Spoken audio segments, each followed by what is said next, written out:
First, we need to talk about probe positioning. You will use the standard mode where the indicator is on the left of the screen for most scans that are non-cardiac. In this convention, the probe marker will either be to the patient's right side or to the patient's head.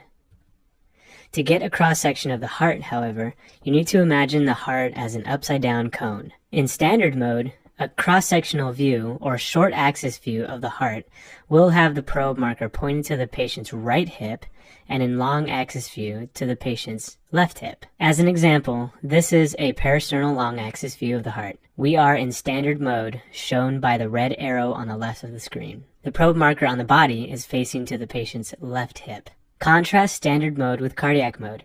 Notice the indicator is on the right of the screen, shown by the red arrow. In this view, again, imagining the heart as an upside-down cone, the long axis view will have the probe indicator pointing to the patient's right shoulder and in short axis orientation to the patient's left shoulder.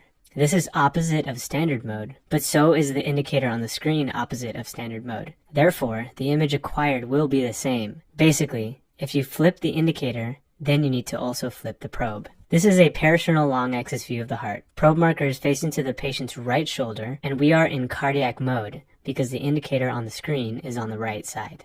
Remember that the left ventricle should always be on the left of the screen for parasternal long axis. We will talk about that again. So here, the image looks different. It is actually flipped. Remember when I said that the LV should be on the left of the screen? Well, here it's on the right. Why is this image flipped? First, see that the indicator on the screen is on the right, which tells you that you are in cardiac mode. Then, see where the probe marker is facing, and in this case, it is facing down to the patient's left hip, the orientation in standard mode, not cardiac mode. Remember, in cardiac mode for parasternal long axis, probe indicator should point to the right shoulder. This image also looks different. Again, it is flipped. Why is it flipped? First, see that the indicator on the screen is on the left, which tells you that you are in standard mode. Then see where the probe marker is facing, and in this case, it is facing to the patient's right shoulder, the orientation in cardiac mode, not standard mode. Remember, in standard mode, probe indicator should point to the left hip. So, to summarize, in cardiac mode, the indicator on the screen should be on the right side, and the probe marker should be facing the right shoulder. The LV should be on the left of the screen.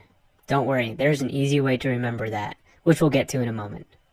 In case you got lost, here's another summary when troubleshooting your image. First, check the screen for the indicator position. For parasternal long axis, make sure the probe is either pointing to the right shoulder in cardiac mode or left hip, standard mode. Also, make sure the LV is on the left of the screen for parasternal long axis. If you do the previous two and are still unsatisfied with the image, it may help to ask the patient to assume a left lateral decubitus position. This brings the heart forward and closer to the chest surface, which could help in acquiring your image. Have them lay on their left side. It may help to ask the patient to place his or her arm above the head. Now, we will talk about obtaining the cardiac views. You can practice your echo skills by developing a systematic protocol.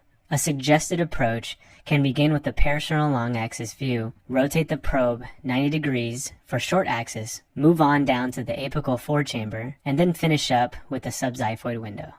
Let's start with the parasternal long axis view. Start out in cardiac mode. The indicator should be on the right of the screen, and then the probe indicator on the patient's body should be facing the right shoulder. Start by placing the probe at the nipple line or fourth intercostal space, or in women, the inframammary line, right next to the sternum. Keep the probe perpendicular to the skin and hug the sternum as you go up and down the chest, searching for the best window. So, I told you I would give you an easy way to remember the parasternal long axis view. You can remember it by the 3 L's to success. The parasternal long axis should have the left ventricle on the left side of the screen. So for a visual, here's what we're looking at. For the parasternal long axis view, make sure the left ventricle is on the left of the screen. Before we go identifying what we see on the image, it may be helpful to see a schematic representation on the ultrasound image. Toward the top of the screen, we will see the right ventricle, with the left ventricle beneath or deeper to it, and the interventricular septum in between. In the left ventricle, you can see the mitral valve and sometimes the papillary muscles.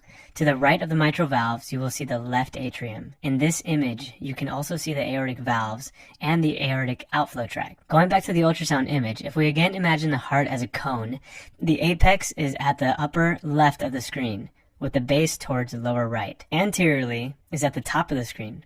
which makes sense because that is where you physically have the probe, on the chest, and deeper or towards the bottom of the image is the posterior portion of the heart. The items to identify in the parasternal long axis view are the left ventricle, the right ventricle, the aortic valve and the mitral valve, the left atrium, the interventricular septum, the descending aorta, which will be important for distinguishing between a pericardial effusion and a pleural effusion. We'll talk about that later. The aortic outflow tract, and the pericardium. The parasternal long axis view is great for estimating ejection fraction. There are a few studies that show that eyeballing the ejection fraction by looking at the squeeze of the heart and how closely the anterior mitral valve leaflet gets to the interventricular septum is a good estimate of the gold standard cardiology method of evaluating the EF. Additionally, it is much faster and can easily be done in the emergency setting.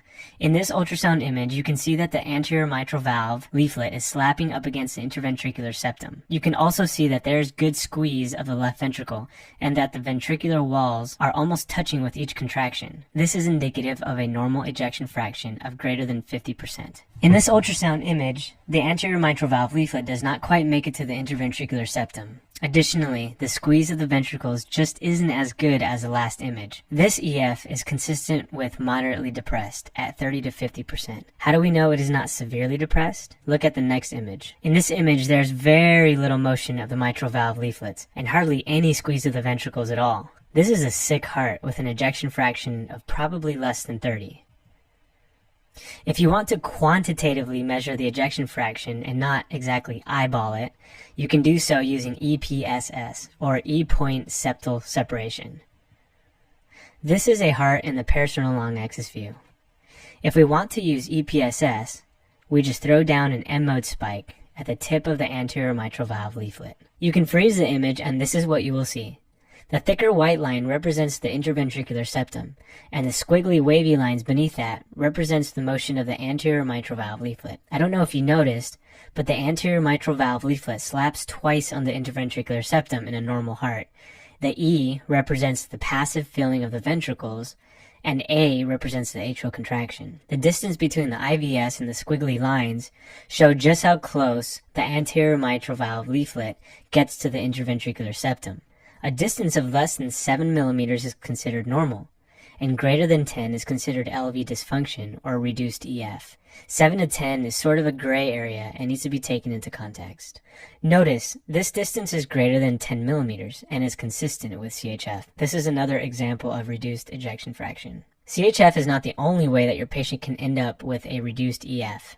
If your patient has aortic regurgitation, the backflow of blood will inhibit the anterior mitral valve leaflet from opening fully. This will make your EPSS larger even though there is no CHF. Or, if your patient has mitral stenosis, the poor excursion of the mitral valve leaflets will give you a large EPSS, falsely predicting cardiac ejection fraction. Now, I mentioned earlier that the descending aorta is important for distinguishing between a pericardial effusion and a pleural effusion. You can see in this image that this patient has a pericardial effusion because the fluid is within the pericardium, anterior to the descending aorta, shown by the bottom arrow. In this echo, you can see that the effusion is posterior to the pericardium and posterior to the descending aorta. This is actually a pleural effusion. We can't talk about pericardial effusion without talking about pericardial tamponade. Traditionally, the diagnosis of tamponade is made when you have diastolic collapse of the ventricle with clinical symptoms of hypoperfusion, such as hypotension, tachycardia, syncope, shortness of breath, chest pain, etc. What's happening is the pressure of the effusion is great enough to impair filling of the RV. Blood in equals blood out, so there will also be impaired filling of the LV. You can tell that there is diastolic collapse of the RV because it happens when the mitral valves are open. Right ventricular strain can be assessed in this view as well. Strain can be due to any acute event, usually a PE, that causes sudden pulmonary hypertension, causing resistance to the outward flow of the RV. This can cause the RV to enlarge. Now we're going to talk about the parasternal short axis. From the parasternal long axis view, rotate the probe 90 degrees clockwise towards the patient's left shoulder. Then, fan towards the apex and up towards the base. Fanning up towards the base of the heart to the patient's head will get you more of the mitral valve, even the aortic valve in view. In this image, we are more inferior or towards the apex in the mid-papillary view. The circle in the middle is the left ventricle. On the other side of the IVS is the right ventricle. The arrows are pointing to the papillary muscles and the mitral valve. Fanning superior to the patient's head, you can see the mitral valve leaflets and the fish mouth view. Fanning even more superiorly, and you can see the aortic valve, called the Mercedes-Benz sign. Here's a schematic that will help identify the images in the parasternal long axis view, with the aortic valve in view. Most anteriorly is the right ventricle, with the RA feeding through the tricuspid valve. The tricuspid aortic valve is right in the middle. The left atrium is the deepest structure, feeding down into the screen out of plane of the probe. The LA is the deepest structure. So in review, more inferiorly or towards the apex is the mid-papillary view. Fanning up towards the head, you can see the fish mouth mitral valve. Most superiorly, you can begin to see the aortic valve. You can also assess for right ventricular strain in the parasternal short axis view. Here we see an enlarged RV and septal bowing, showing something called the D sign, where the pressure of the right ventricle is great enough during systole to actually cause the IVS to bend in towards the LV. Here's another image demonstrating the D sign. Now we will talk about the apical four-chamber view. Make sure the probe indicator is pointing towards the patient's left axilla, and from the parasternal short axis view, slide down towards the apex until you see the chamber size getting smaller and smaller. Then, when you get to the apex, or when you see the chamber size getting smaller, fan up towards the patient's head. The probe at this point should be at the point of maximal impulse. The bottom right image displays the LA and the LV on the right of the screen, and the RV and the RA are on the left of the screen. As a general rule, taking the ventricles as one, the LV should take up about 2/3 of the total, and the RV 1/3 of the total. Consider PE or another acute event causing pulmonary hypertension if the RV is greater than the size of the LV. You can also assess for pericardial effusion in this view, as shown in the image at the top left. The fourth and final window of transthoracic echocardiography is the subxiphoid view. With the patient's knees bent, place the probe in the subxiphoid region. Make sure the indicator on the probe still points to the patient's left side. Assume an overhand grip on the probe. This will help you get more level and parallel with the skin, and will allow you to visualize the heart. Start on the patient's right.